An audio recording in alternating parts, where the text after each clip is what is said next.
Un parcours, un animal mythique, le désir, c'est la règle de 3 de Dany Laferrière. Son parcours passionnant a été maintes fois raconté. Naissance en Haïti il y a 67 ans, enfance dans le village de Petit-Goâve, importance des femmes, sa grand-mère, sa mère, expérience du journalisme, assassinat d'un ami par les miliciens du dictateur Jean-Claude Duvalier, exil à 23 ans. Ma mère a appris incidemment que j'étais le prochain sur la liste. En 2 ou 3 jours, on m'a fait quitter le pays. Montréal, les emplois précaires pendant 8 ans, l'écriture, le succès de Comment faire l'amour avec un nègre sans se fatiguer en 85. Moi, généralement, je n'accepte pas de dire que c'est autobiographique en absence de mon avocat. Le départ pour Miami en 1990, 10 livres en 12 ans, les prix, la notoriété, l'Académie française. Je t'embrasse et je te remets ton épée. Merci. Dany Laferrière compare le lecteur qui devient écrivain à un animal mythique. Il dit le traquer pour lui-même depuis longtemps. Chaque matin, il me file entre les doigts, ajoute-t-il. Auteur de plus d'une trentaine de livres, grand lecteur évidemment, il évoque et cite les écrivains qu'il affectionne dans ses livres ou en interview. Il y a une phrase de Homère qui dit que les dieux envoient des malheurs au peuple pour qu'ils en fassent des chants. Cocteau dit un académicien, c'est quelqu'un qui, après sa mort, devient un fauteuil. C'est magnifique. Entre ces deux passions, il voit un point commun. La lecture et l'écriture permettent toutes deux de voyager hors de soi, de l'espace et du temps. Le désir tient une place importante dans ses choix. Pour le stimuler, il cherche des expériences nouvelles, faire ce qu'on ne sait pas faire, résume-t-il. En 86, il a présenté la météo à la télévision québécoise. Environnement Canada le dit lui-même. L'été a été pourri. Mais voici tout de même les prévisions pour cette nuit. En 2004, il a écrit et réalisé le film Comment conquérir l'Amérique en une nuit. Désormais, il dessine dans des livres écrits à la main. Quand je dessine, surtout quand je mets les couleurs, je me sens heureux. Dans le dernier en date, L'exil vaut le voyage, Dany Laferrière cite Mallarmé pour qui tout au monde existe pour aboutir à un livre. Le voilà, ce livre, L'exil vaut le voyage, roman dessiné, donc peuplé de femmes aux yeux mi-clos, de vos héros, James Baldwin, Borges et d'autres, Édouard Hopper, le peintre de la solitude.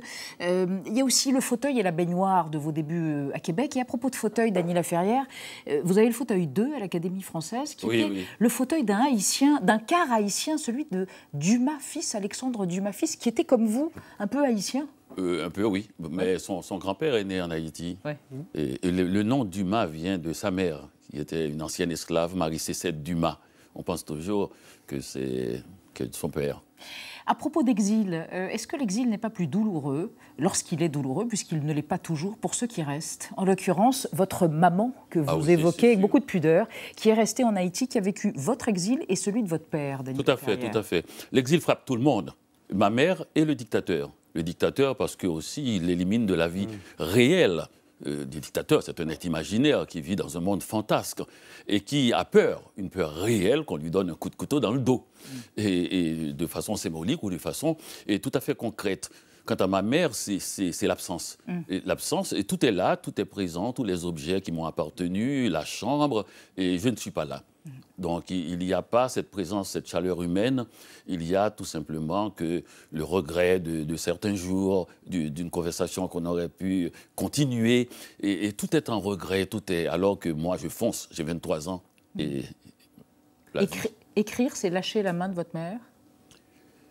Oui, tout à fait. Et je pense que je n'aurais pas été cet écrivain si j'avais continué à vivre en présence de ma mère. Ça a été... Et ça, c'est une grande chose de l'exil. Vivre sans témoin. Vincent. Il y a une phrase de Saint-Exupéry qui dit « On est de son enfance comme on est d'un pays ». Est-ce que vous direz qu'il y a un exil de l'âge, c'est-à-dire une nostalgie de ce que l'on a été, qu'on retrouve peut-être dans votre plaisir d'écrire à la main, de dessiner, et qui a disparu avec le temps? Ah non, je garde ça, je garde tout en entier. Mais le mot de Saint-Exupéry a deux. Il y a pays et enfance. Oui. Et à ce titre-là, j'ai dit que mon enfance me manque beaucoup plus que mon pays. Et que l'exil du temps est encore plus dur que l'exil de l'espace. On peut toujours retourner dans son pays, mais c'est très difficile de retourner dans son enfance. Il faut en devenir un professionnel. C'est-à-dire, moi, chaque jour, chaque soir, hier soir encore, pour m'endormir, je revois toutes les maisons de ma rue, la rue Lamar à Petit-Goâve. Et chaque maison, j'y rentre, je vois des gens qui sont peut-être morts maintenant, je n'en sais rien, mais je les vois toujours vivants, je les visite. C'est comme si la ville était devenue un immense cimetière. Vous parlez de Saint-Exupéry, Vincent. Vous vous représentez, Dany Laferrière, dans votre roman dessiné. Vous êtes très représenté et vous vous dessinez avec une couronne d'or qui rappelle justement les cheveux du Petit Prince et aussi la couronne de l'artiste américain Jean-Michel Basquiat. Absolument. Pourquoi? Et une petite couronne qu'on m'a donnée à Petit Goave il y a quelques années. J'étais allé... c'était vraiment le moment magique, le moment rêvé, puisque ma présence faisait qu'on avait fermé les écoles. À ce point-là. Les enfants avaient congé. Imagine, extraordinaire. On a toujours vu ça. Pour une fois, l'écrivain de retour dans sa ville d'enfance, et on ferme l'école, le travail même, les bureaux. Et il y a une petite fille, on m'avait donné une petite couronne de papier. Et il y a une petite fille à qui la journaliste a demandé « Qu'est-ce que vous aimeriez être plus tard ?» Et elle hésitait, la journaliste a dit « Dany Laferrière ». Elle a dit « Non, mieux. Mieux. » C'est ça. C'est ça qui est bien. Le roi est très vite découronné. Ouais. Comment va Haïti, qui a été frappé par l'épidémie de Covid-19, comme d'autres îles de la Caraïbe et comme l'Amérique du Nord et l'Amérique du Sud? Comment ça se vit là-bas? C'est difficile. Qui a été frappé, ça vient à peine. Et c'est l'avenir qu'on en tremble. On en tremble. On prévoit des chiffres monstrueux. Et pour le moment, il n'y a pas beaucoup de morts. Mais pour l'avenir, il y a un fait que près de 70% d'Haïtiens ont moins de 25 ans. Oui. Et comme on a parlé à un moment donné que les moins de 25 ans, donc on avait vu une fenêtre d'espoir. Et ce n'est pas tout à fait cela, mais quand même c'est là-dessus, puisque Port-au-Prince étant surpeuplé, on ne peut pas confiner les gens. On ne peut pas confiner. Ce qui fait que Port-au-Prince, c'est quand même une ville où les gens portent vraiment les masques. Et ils obéissent à cela. Je ne croyais pas qu'ils allaient le faire. Et parce qu'ils voyaient que c'est le seul endroit intime qu'ils ont, c'est porter le masque. Puisqu'ils ne peuvent pas rentrer dans les maisons. Le 6 avril dernier, Dany Laferrière, dans le quotidien français La Croix, vous avez fait paraître un texte sur la pandémie où vous disiez à un moment donné « Ne pas tout attendre de l'État crée chez l'individu une force incroyable. Ici, en France, donc, on attend tout de l'État et c'est une forme d'infantilisation. » Vous portez un regard très libre et assez sévère sur nous, finalement, qui sommes abreuvés aux mamelles de l'État-providence. C'est pour ça que je n'ai pas donné une autre entrevue. Je n'ai jamais parlé après, parce que je n'aime pas... parler à propos des événements, j'aime les écrire. Et vous ne devez pas les commenter. Oui, je n'aurais pas dit cela. Et comme cela, je ne parle pas sur un ensemble de gens de cette manière, mais c'est parce que j'avais l'impression qu'il fallait donner une amende pour obliger les gens à se protéger. Ça m'avait impressionné. Et quand même, je peux comprendre, mais que la personne dit, mais il faut quand même qu'on puisse sortir, qu'on puisse être libre. Et ça, c'est les enfants qui parlent comme cela. C'est-à-dire, si vous ne me protégez pas, je tomberai malade. Quand même, il faut un minimum d'autonomie. Et je viens de pays qui est secoué chaque année par des cyclones, par des tremblements de terre. Et une dictature qui est une sorte de catastrophe constante et presque naturelle, et des tremblements de terre. Et ce qui a forgé une sorte d'autonomie totale.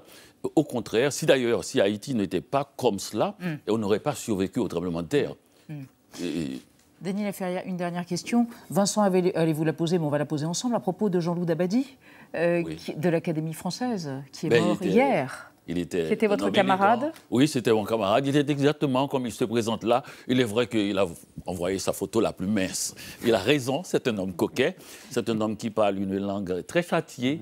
Et on voit bien qu'il vient du théâtre, qu'il est dialoguiste aussi. Comment disiez-vous, des arts mineurs? Les arts mineurs de la variété. Mais c'est joli, les arts mineurs. Bah oui, c'est très joli parce qu'on le voit faire ça très bien. Un artisan de grand talent, avec un sourire. Il prépare ses questions quand il intervient dans la grande salle de séance, et il le fait toujours avec un rien théâtral, un rien. Hein. C'est à peine, enfin, les gens qui connaissent le théâtre n'en mettent jamais beaucoup. Mais on sent vraiment qu'il est différent. Et comme vous, un obsessionnel du style, il citait Flaubert, qui évoquait le labeur atroce. Oui, c'est vrai. Qui mène au style. C'est vrai. Et le style, pour lui, c'est la disparition précisément de la présence du style. Il faut qu'on ne le voit pas. C'est pour ça que j'ai parlé d'un rien d'élégance. C'était... moi, je l'aimais bien. Un rien d'élégance, beaucoup d'élégance même, et d'humour, et de liberté, et de luxuriance, et de désir, et d'érotisme, et de tout ce qu'on veut. L'exil vaut le voyage. Et le vagabondage. Oh oui, de le vagabondage circule à travers la planète. Elle est là, la planète. Merci, Dany. Et vous la portez sur votre dos. Mais ce n'est pas un fardeau. Merci. Lentement. J'y vais Toujours lentement et en faisant la sieste tous les jours. C'est Dany Laferrière, édité chez Grasset. Merci encore d'être passé dans 28 minutes en chair et en os. On est tellement heureux. Ah, mais moi voilà. aussi.